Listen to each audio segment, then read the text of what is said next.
Darius Chen had built his commercial real estate portfolio methodically over the past decade. At 35, he owned 17 properties across Austin, Texas, office buildings, retail spaces, apartment complexes, and mixed-use developments. His properties were valued at approximately $87 million, generating steady rental income that had made him financially independent by age 30. Darius specialized in acquiring underperforming properties in emerging Austin neighborhoods, improving them, and either holding them for long-term rental income or selling at significant profit. 3 months ago, he'd purchased a 3-story commercial building in Austin's growing East Side district for $4.2 million. The building housed several tenants, including a coffee shop, a yoga studio, 2 tech startups, and Elite Fitness Club, an upscale gym that occupied the entire 3rd floor. When Darius acquired the building, all existing tenant leases were transferred to him as the new owner. He'd reviewed each lease carefully. Elite Fitness Club's lease had 2 years remaining with an option to renew. The gym paid $22,000 monthly rent, making it the building's largest tenant by revenue. Darius conducted due diligence on all his tenants, researching their businesses, checking their payment histories, and evaluating whether he wanted them to remain long-term. Elite Fitness Club had concerning indicators. The gym's online reviews mentioned that it catered to a wealthy, predominantly white clientele. Several reviews from people of color described feeling unwelcome or experiencing subtle discrimination. One review mentioned a black member being questioned about whether he could afford the membership fees. Another described a Latino member being asked to leave because his workout attire allegedly violated dress code standards that seemed arbitrarily enforced. These reviews troubled Darius. He believed businesses in his buildings should welcome all customers and maintain inclusive environments. He decided to investigate Elite Fitness Club personally before deciding whether to renew their lease when it expired. He purchased a monthly gym membership online using his personal email address and credit card, selecting the premium tier that cost $300 per month and provided 24-hour access to all facilities. The online purchase process was smooth and automated. He received a confirmation email with a digital membership card and access code for the gym's electronic entry system. On a Tuesday morning at 6:15, Darius drove to his building in East Austin. He parked in the structure behind the building and took the elevator to the 3rd floor, where Elite Fitness Club occupied the entire level. The gym's entrance had glass doors with the Elite Fitness logo etched prominently. Through the glass, Darius could see high-end exercise equipment, floor-to-ceiling mirrors, and sleek modern design that justified the gym's premium pricing. Darius was dressed in simple athletic wear, a black tank top, gray shorts, and running shoes. He carried a gym bag with a towel and water bottle. He approached the entrance and held his phone up to the electronic reader, expecting his digital membership card to unlock the door. The reader beeped and flashed red. Access denied. Darius tried again, ensuring his phone was positioned correctly. Red light.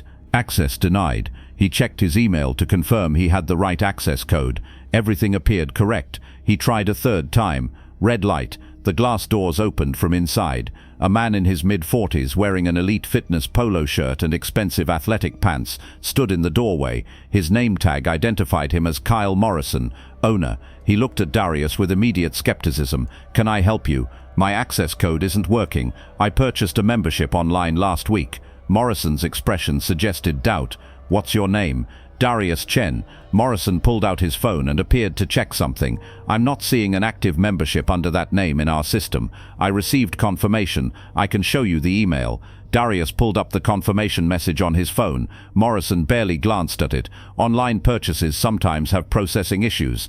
Did your credit card payment actually go through?"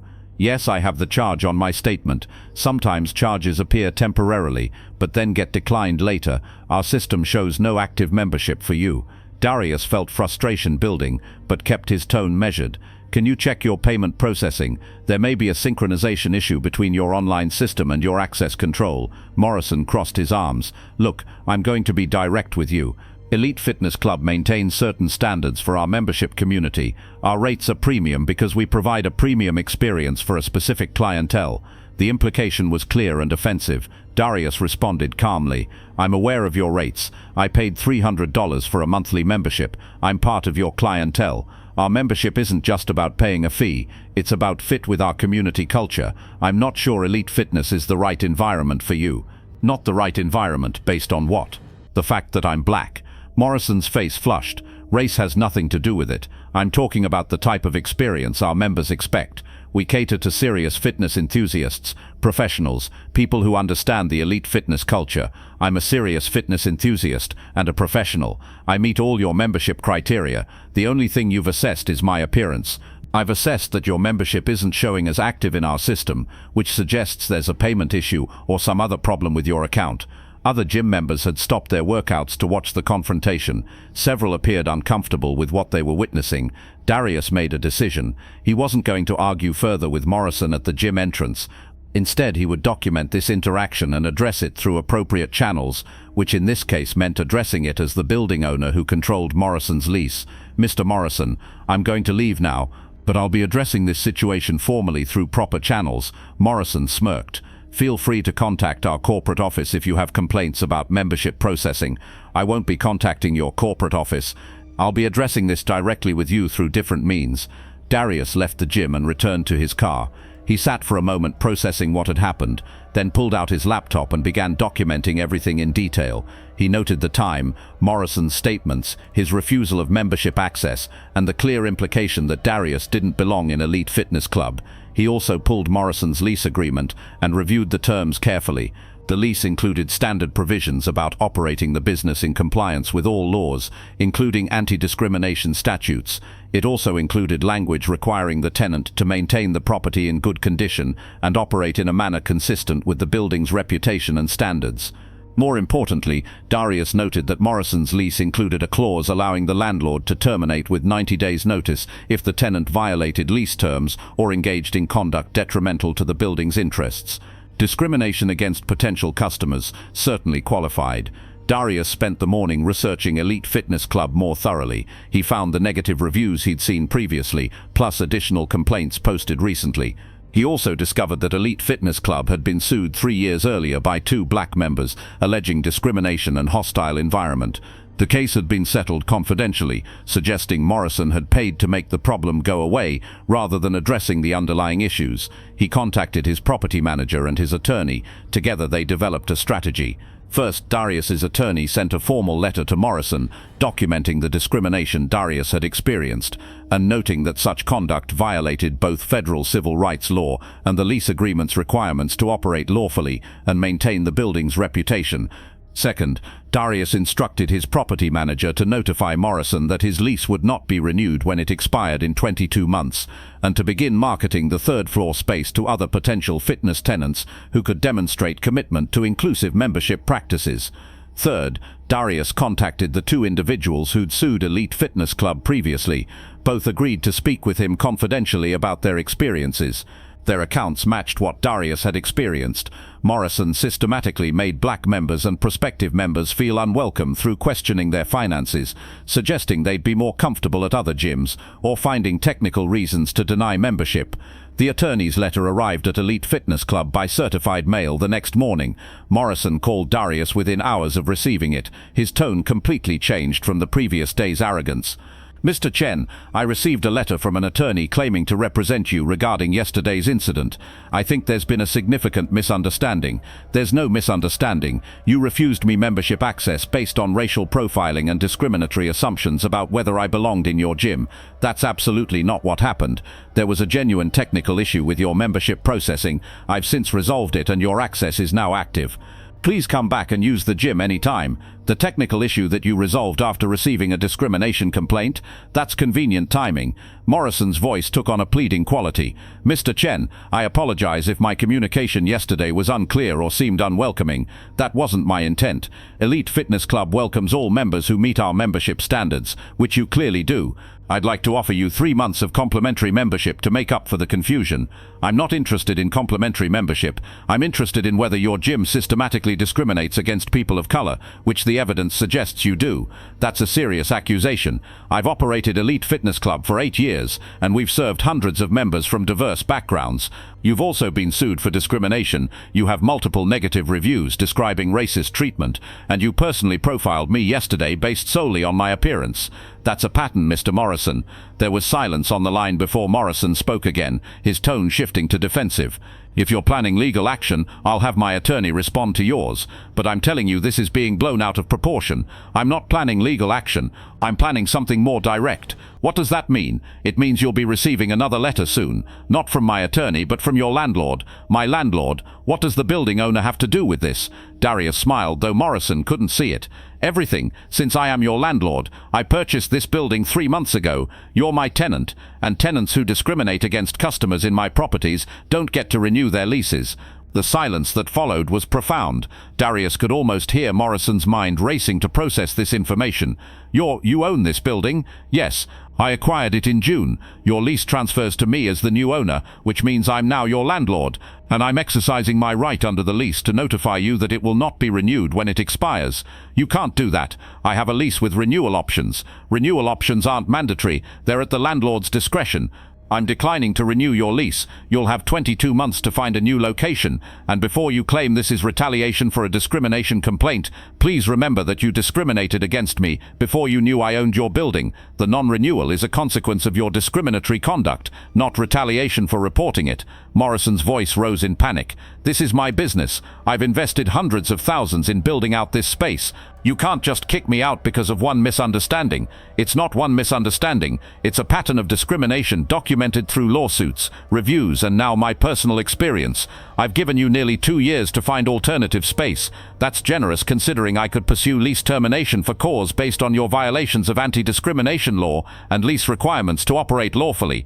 I'll fight this. I'll sue for wrongful eviction. You can certainly try, but you'll be arguing that you have a right to renew a lease with a landlord after you discriminated against that landlord based on race. Good luck with that argument. Darius ended the call and immediately sent formal documentation to Morrison confirming the non-renewal of his lease. He also contacted commercial real estate brokers to begin marketing the third-floor space to alternative fitness tenants. Over the next few weeks, the situation escalated. Morrison hired an attorney who sent threatening letters claiming discrimination and demanding lease renewal. Darius's attorneys responded with documentation of Morrison's discriminatory conduct and legal analysis, showing that declining to renew a lease was the landlord's right, especially when the tenant had violated lease terms. Morrison then attempted a public relations strategy. He posted on social media claiming that a vindictive landlord was trying to destroy his business over a simple misunderstanding about membership processing. He portrayed himself as a small business owner being bullied by a wealthy property investor. The strategy backfired when multiple former Elite Fitness Club members responded with their own stories of discrimination. A black woman described being told she should try a different gym that was more urban in character. A Latino man shared that Morrison had questioned whether he understood Elite Fitness Club was an upscale facility, not a budget gym. An Asian American woman recounted being asked to prove her membership every time she entered, despite being a member for 2 years. These testimonials, shared publicly, destroyed Morrison's narrative. Local media picked up the story, not as a landlord-tenant dispute, but as a discrimination case, where the victim happened to also be the landlord. The Austin Chronicle ran a feature article titled "Elite Fitness Club's Exclusive Standards: Discrimination at an Upscale Gym." The article detailed the discrimination lawsuit from 3 years earlier, the negative reviews, and Darius's experience. It noted the irony that Morrison had profiled the man who controlled his business's future. The publicity was devastating for Elite Fitness Club. Within 2 months of the article's publication, more than 40% of their members had cancelled. Many cited not wanting to support a business with documented discrimination. The gym's revenue collapsed. Morrison attempted to sell Elite Fitness Club to recover some of his investment, but potential buyers were deterred by the discrimination reputation and the impending need to relocate. The business was essentially worthless. 18 months after Darius's denied gym entry, Elite Fitness Club closed permanently. Morrison couldn't find a new location with comparable space and amenities at a price his failing business could afford. He dissolved the company and left the fitness industry. Meanwhile, Darius had marketed the third-floor space to alternative fitness tenants. He received significant interest and ultimately leased the space to a yoga and wellness center operated by 2 women, one black and one Latina, who explicitly committed to inclusive membership practices and community engagement. Their lease included specific non-discrimination clauses with teeth. Any verified discrimination complaint could trigger lease termination. The new tenants, Harmony Wellness Collective, opened to strong community support. They offered sliding scale memberships to make fitness accessible across income levels, created programs specifically welcoming to people of color and LGBTQ individuals, and established the space as an intentionally inclusive environment. Harmony Wellness Collective thrived where Elite Fitness Club had failed. Within a year, they were at full membership capacity with a waiting list. Their success demonstrated that inclusive businesses could be both profitable and beneficial to the community. Darius's experience at Elite Fitness Club also changed his approach to tenant selection across his entire property portfolio. He began including explicit anti-discrimination requirements in all leases and conducting more thorough due diligence about tenants' business practices and values. He established a policy that any tenant with documented discrimination complaints would not have leases renewed. He also created a tenant diversity program actively recruiting businesses owned by people of color, women, and other underrepresented entrepreneurs. 3 years after the Elite Fitness Club incident, Darius was invited to speak at a commercial real estate investment conference about using property ownership to promote equity and inclusion. He shared his story and the lessons learned. When Kyle Morrison refused me entry to his gym, he thought he was dealing with someone he could dismiss. He saw a young black man and made assumptions about whether I belonged in his upscale facility. What he didn't know was that I owned his building and controlled his business's future. But here's what's important. I wasn't trying to catch Morrison in discrimination. I was evaluating my tenant because I'd seen concerning reviews. He discriminated against me because he discriminates against black people generally. It's just that this time, the person he discriminated against had the power to hold him accountable. Darius continued, "Property ownership is power. As landlords, we decide who gets to operate businesses in our buildings. We can use that power to enforce standards that go beyond just paying rent on time. We can require tenants to operate ethically, legally, and inclusively. When tenants discriminate, we can choose not to renew their leases. That's not just moral obligation, it's good business.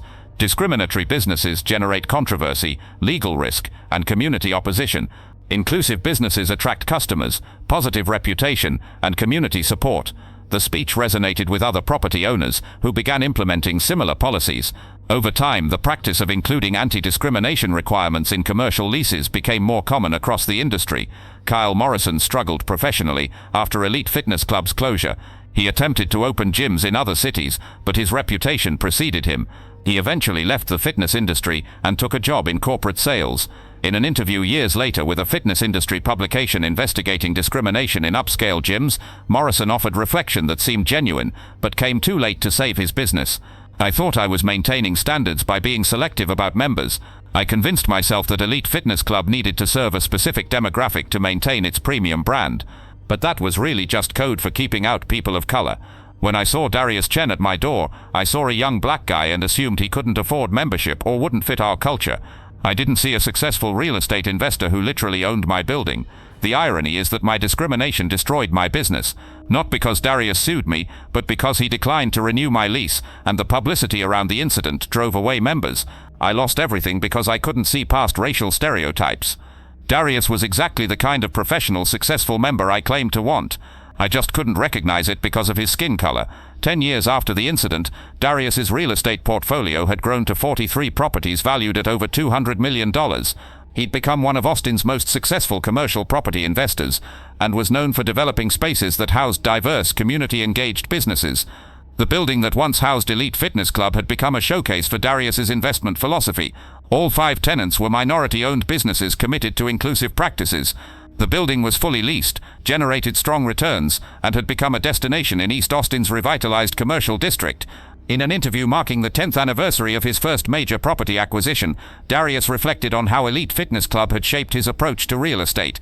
"Kyle Morrison discriminated against me thinking I was just another customer he could turn away. He didn't know I was his landlord evaluating whether to renew his lease. His discrimination gave me clear grounds to decline renewal, but more importantly, it showed me how property ownership could be used to promote equity. I don't just collect rent anymore, I curate communities. I select tenants who share values about inclusion and service, and when tenants discriminate, they don't get to stay in my buildings. That's not just about punishing bad behavior, it's about creating spaces where everyone is welcome and businesses thrive through inclusive excellence." Darius concluded, "Morrison saw a black man in a tank top and decided I didn't belong in his gym. That snap judgment, based on racial stereotypes, cost him his business and his building. The lesson for business owners and property managers is simple. You never know who's standing in front of you. That customer you dismiss might be someone with the power to make or break your business. Treat everyone with respect, not because you fear consequences, but because it's the right way to operate. But if you won't do it for moral reasons, at least do it for practical ones. Discrimination is expensive, and sometimes the person you discriminate against controls your future. The story became a teaching case in business schools and real estate programs. The gym owner who discriminated against his own landlord. It illustrated how discrimination harmed businesses, how property ownership carried responsibility beyond collecting rent, and how accountability could come from unexpected directions. And in Austin's East Side, the third-floor space that once housed an exclusive discriminatory gym now held a thriving wellness center where everyone was genuinely welcome, proving that inclusive businesses could succeed where discriminatory ones failed. Kyle Morrison had refused entry to someone he thought couldn't afford his gym. That person owned his building and decided Morrison couldn't afford to stay. Thank you very much for listening. Please let us know what you think of this story in the comments. Don't forget to like the video and subscribe to the channel. Turn on notifications so you don't miss any other videos.